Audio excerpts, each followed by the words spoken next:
how to fix I can't comment on TikTok.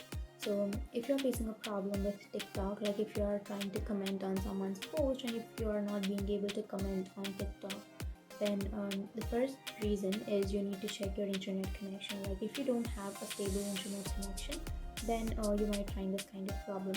But even after checking the internet connection, if that still doesn't fix your issue, then you can go for settings,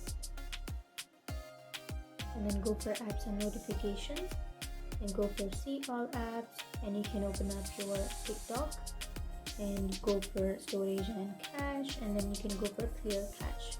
And after clearing your cache, your problem might be fixed.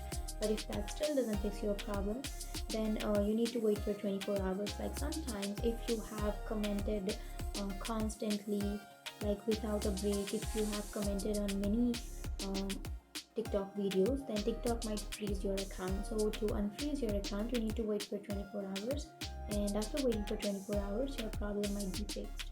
But if that still doesn't fix your problem, then you can restart your device.